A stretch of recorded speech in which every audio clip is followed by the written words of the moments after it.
Hey there, trail trekkers and tall tale seekers. You're tuned in to the 406 Life, the podcast where Montana Max, your Bigfoot buddy and outlaw gear mascot, yeah, that's me, leads you through the wild, weird, and wonderful corners of Montana. Each week we share stories, legends, and laughs from the last best place. So grab your boots and sense of adventure, because we're about to make some Montana-sized memories. This episode's powered by Outlaw Gear, where rebels get their style. Want to look legendary? Mosey over to I'mAnOutlaw.com and claim your outlaw status. I'm Montana Max, Bigfoot, longtime resident of the tree line, unofficial snow inspector for the state of Montana. And today we're talking about the winter that almost wasn't, the strange split personality season of 2025 to 2026. I've watched Montana winters for a long time. I've seen snow pile up so high it swallowed fence lines. I've seen drifts roll across the prairie like frozen ocean waves. I've seen ice storms lock up towns from Libby to Livingston. But this year winter felt thin. Experts are calling it a tale of two snowpacks. And for once, that's not dramatic. It's accurate. Up high, the Absarokas, the Bitterroots, the peaks above Big Sky and Cook City, Snowpack held on decent enough. Above about 7,000 feet, things weren't catastrophic. Not booming, but respectable. But down low, the valleys, the plains, the Golden Triangle around Great Falls, Havre and Conrad. That's where winter forgot its boots. See, Montana doesn't just need snow in the mountains. We need snow at lower elevations, too. That valley snow is like the opening act in a concert. It melts first. It wets the soil. It primes the ground. Then, when mountain snow melts later, that water feeds rivers steady and slow. But this year, that lower snowpack just didn't build. And that changes everything. Back in October, we got a tease, light dusting. Enough to make folks post pretty photos and say, "Here comes winter." But December ran warm, January stalled. A stubborn high-pressure ridge parked itself over the west and shoved storms north into Canada. La Niña was supposed to help us out, colder, wetter. But this one was weak, short-lived, didn't throw its weight around. So storms tracked north.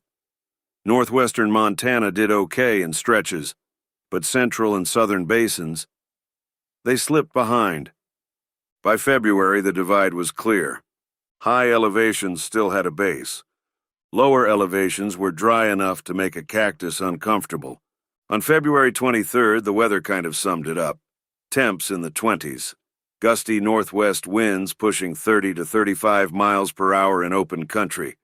Some flurries blowing around, but not much new accumulation. I stood out near a stretch of open land east of Great Falls and watched snow blow across bare patches of ground. Blowing snow without fresh snowfall. That's not a good sign. It tells you the base is thin. It tells you the landscape is exposed. And when winter keeps flipping between freeze and thaw, snow can't stack up and settle. It melts, refreezes, crusts over, and disappears. That's been the rhythm all season. Ready for your next Montana home? Visit mostwantedrealestate.net, because that's how the West is sold. Now let's talk agriculture. Winter wheat relies on snow cover like a kid relies on a blanket. Snow insulates. It protects roots from bitter cold. It keeps soil moisture locked in. Without it, crops face freeze damage and wind burn. Across parts of Montana, winter wheat ratings dropped sharply compared to last year. Soil moisture in many areas is running short to very short.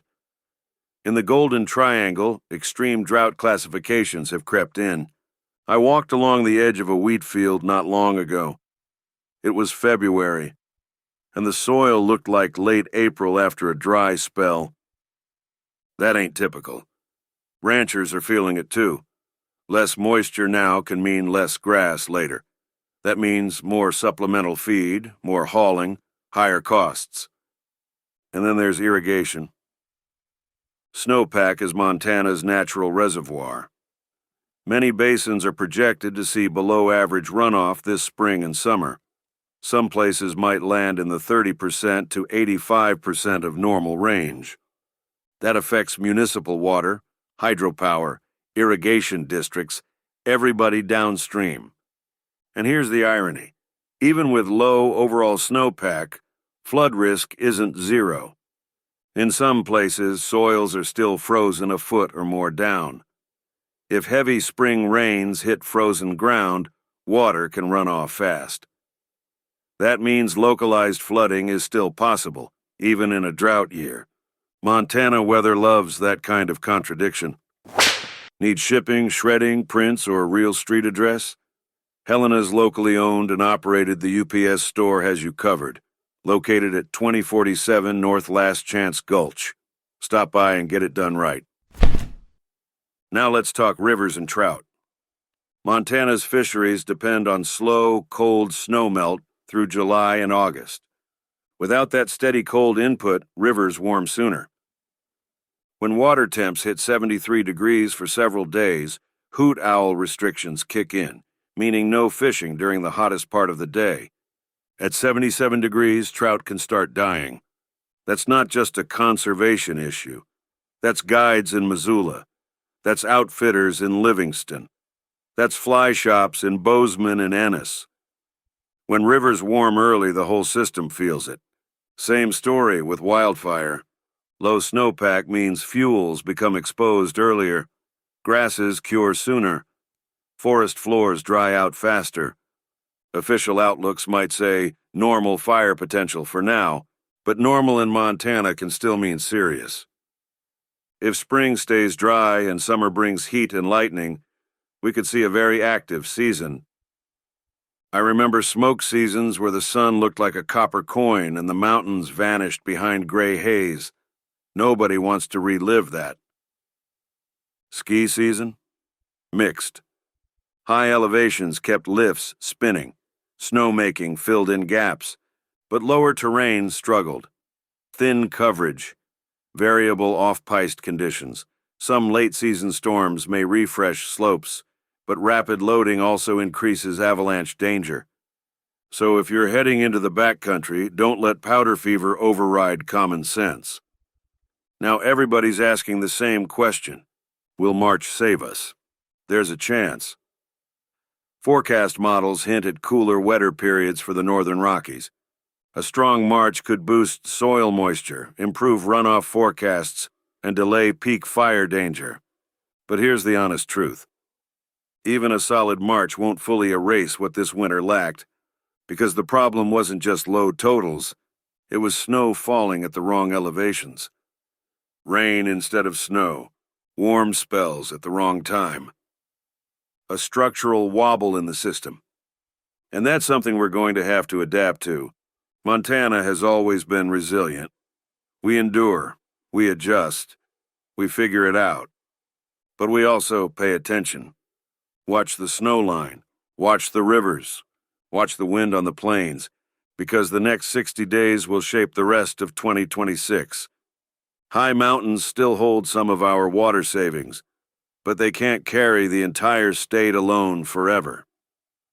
All right, I've gone on long enough. If you found this interesting, if it made you think, nod, or maybe even worry just a little, do me a favor. Give this podcast a 5-star rating. Share it with your friends, your fishing buddy, your neighbor who keeps complaining about the weather but never reads about it. Bigfoot likes attention sometimes. Don't let the shy forest hermit routine fool you. I pretend I don't care, but I absolutely check the ratings. And if we're going to talk about Montana's future, the more folks listening, the better. So hit that 5-star. Share it around, and check out the full article at the406life.com.